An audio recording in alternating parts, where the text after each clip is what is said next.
Olá, eu me chamo Camille Fernandes Kizati e hoje eu vou falar um pouco sobre o trabalho que eu fiz com a doutora Mariana Vitória Gasperin, que é o trabalho de colicistite aguda litiásica, diagnóstico e tratamento.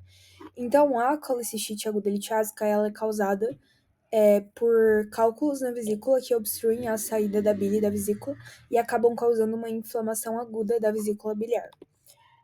O nosso objetivo nesse trabalho foi realizar uma revisão da literatura abordando os principais aspectos de diagnóstico e tratamento da colicistite aguda litiásica. Então, o precursor desses cálculos na vesícula é o que a gente chama de barro biliar. O barro biliar, ele é um polímero de bilirrubina, bilirrubinato de cálcio, microcristais de colesterol e mucina, e ele pode ser formado por um processo fisiológico ou patológico. Então, esse barro biliar, ele pode se acumular e formar cálculos. Esses cálculos, eles desenvolvem o que a gente chama de colelitíase, que é o nome que a gente dá para pedra na vesícula, cálculos na vesícula. E eles também podem migrar pela árvore biliar e obstruir alguns ductos. Então, a fisiopatologia da colicistite aguda litiásica é basicamente uma obstrução completa e persistente do infundíbulo da vesícula ou do ducto cístico por um cálculo biliar. Então, essa obstrução ela vai fazer uma estase da bile e uma irritação química da parede da vesícula biliar. Então, o quadro clínico, ele é principalmente dor abdominal no quadrante superior direito, hipocôndrio direito, que pode ser desencadeada pela ingestão de alimentos mais gordurosos. Também pode ter náusea, vômito, perda de apetite, uma febre mais baixa, e esses sintomas, eles costumam ser súbitos e intensos, porque é um quadro agudo. Então, sobre o diagnóstico, para diagnosticar, nós seguimos os guidelines de Tóquio de 2018. Para o diagnóstico definitivo, nós precisamos ter a presença de 3 critérios, o A, o B e o C. O diagnóstico suspeito a gente pode fazer com a presença só dos critérios A e B. Então, o critério A, ele é um sinal local de inflamação, então o paciente vai ter um sinal de morfo positivo ou dor, massa palpável ou sensibilidade em quadrante superior direito abdominal. O B, o sinal sistêmico de inflamação, febre, elevação da PCR e leucocitose. E o C, achados característicos de colicistite aguda de imagem. Então, sobre os exames de imagem, o primeiro exame de imagem que deve ser solicitado sempre é o ultrassom, porque ele é um método não invasivo, de baixo custo e específico para observar os cálculos biliares e alterações na parede da vesícula biliar.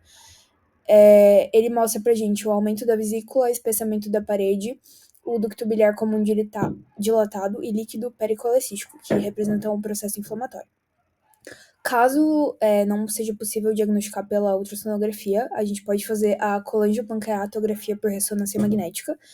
Então, esse exame ele mostra pra gente uma distensão da vesícula biliar, uma presença de gordura pericolecística, um espessamento da parede da vesícula biliar, edema subseroso, realce de mucosa, realce focal transitório do fígado adjacente à vesícula biliar, coleção de líquido pericolecístico, abscesso pericolecístico, coleção de gás na vesícula e avaliação do ducto biliar.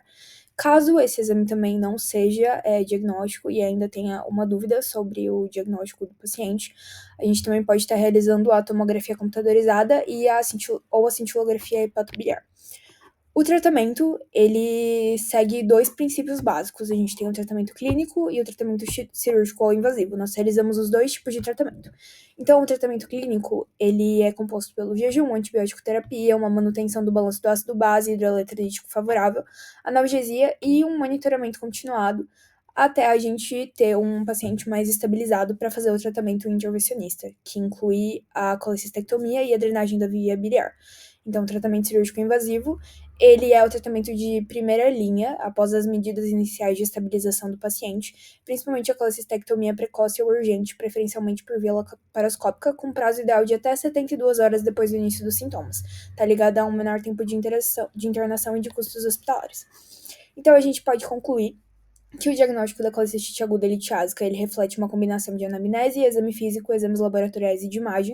A ultrassonografia deve ser o primeiro exame solicitado quando tem a suspeita dessa patologia, seguido pela colangiopancreatografia por ressonância magnética, tomografia computadorizada ou a cintilografia hepatobiliar, caso a gente tenha indefinição diagnóstica. O tratamento ele inclui medidas clínicas farmacológicas de estabilização do paciente, com um posterior tratamento intervencionista, que ele engloba a colecistectomia e a drenagem da via biliar. Essas foram as nossas referências utilizadas. Muito obrigada.